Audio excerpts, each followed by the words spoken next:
السلام عليكم ورحمة الله وبركاته. بسم الله والصلاة والسلام على رسول الله. اللهم علمنا ما ينفعنا وانفعنا بما علمتنا وزدنا علما يا أرحم الراحمين، والحمد لله رب العالمين. walaalaha aan jeclahay meel walbood joogtaan nabad ahaada kuna soo dhawaada duco channel. maanta muuqaalkan waxaan ugu magac daray ha murugoonin. muuqaalkan waxaan ugu talagalay qof kasta oo niyad jabsan, qof walba oo culays dareemayo ama ay xaaladda ku adag tahay. waxaan idinkula wadaagi doonaa aayaad ka mid ah Quraanka Kariimka sida Alle uu dadka uga celinayo inay murugoodaan. Quraanka wuxuu ka sheekeeyaa qisooyin badan, dad ay dhibaato gaartay, iyo haddana Ilaahay sida uu u badbaadiyay oo dhibkii uga dulqaaday.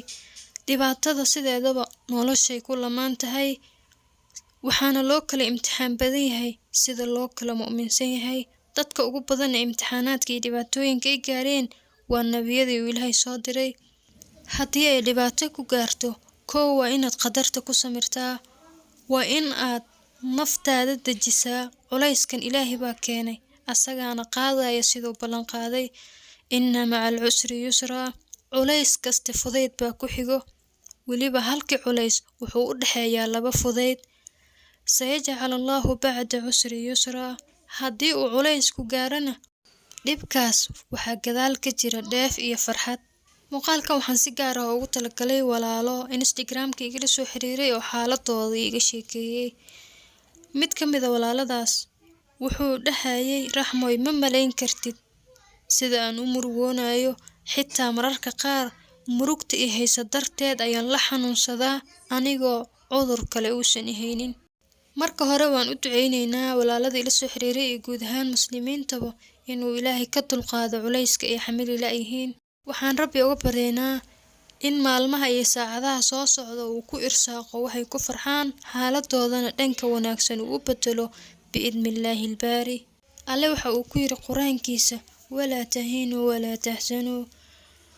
nabiga sallallahu calayhi wasallam mar ayuu murug aad u daran dareemay, wuxuuna la murugooday dadkii baa diiday in ay rumeeyaan. markaasaa waxaa ku dhacday murugo daran. Ilaahay ayaa la hadlay oo ku yiri, walaqad naclamu annaka yadiiqu sadruka bimaa yaquuluun. waan ognahay in laabtaada ay ciriiri dareemayso hadallada ay kaa sheegayaan iyo sida ay u diidayaan inay ku rumeeyaan darteed. waxaa la faray labo aayad ka mid ah suuratul Kahf. Ilaahay wuxuu la hadlayay nabiga sallallahu calayhi wasallam, wuxuuna ku yiri, falacallaka baaqicu nafsaka allaa yakuunuu mu'miniin.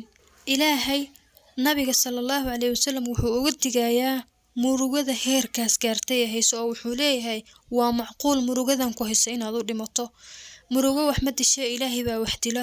laakiin wuxuu u sheegayaa in murugada ay dadka baabi'iso oo loo dhinto, waana laga celinayaa inuu murugoodo.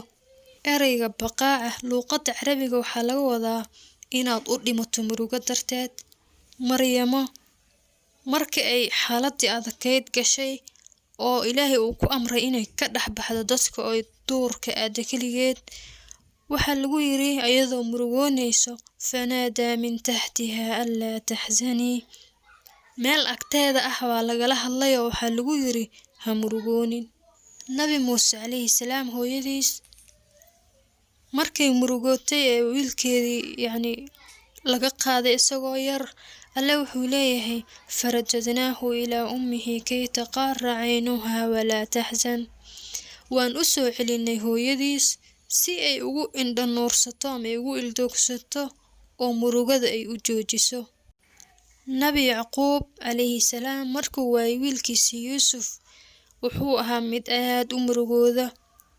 xitaa sanadyo aad u fara badan ayay murugada haysay ilaa wiilkiisa uu ka helayay. wuxuuna leeyahay Alle, wabiyaddat caynaahu min alxusni, wuxuu la indhabeelay murug darteed.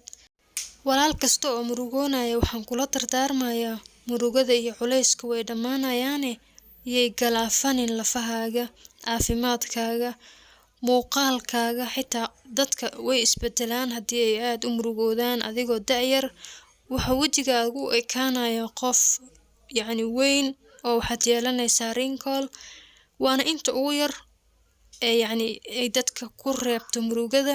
Waxaa fiican inaad Ilaahay talada u dhiibato. Wax walba waqti bay leeyihiin. Waad ka bixi doontaa oo waa la hubaa xaaladda adag. Ilaahay talada saaro, samir yeelo, qadarta ogolow. Waxaan Ilaahay idinkaga baryayaa inuu culeysyada idinka dulqaado oo uu idinku irsaaqo wax aad ku raali noqotaan. Muuqaalka intaas ayuu ku egyahay. Wassalaamu calaykum waraxmatullaahi wabarakaatuh.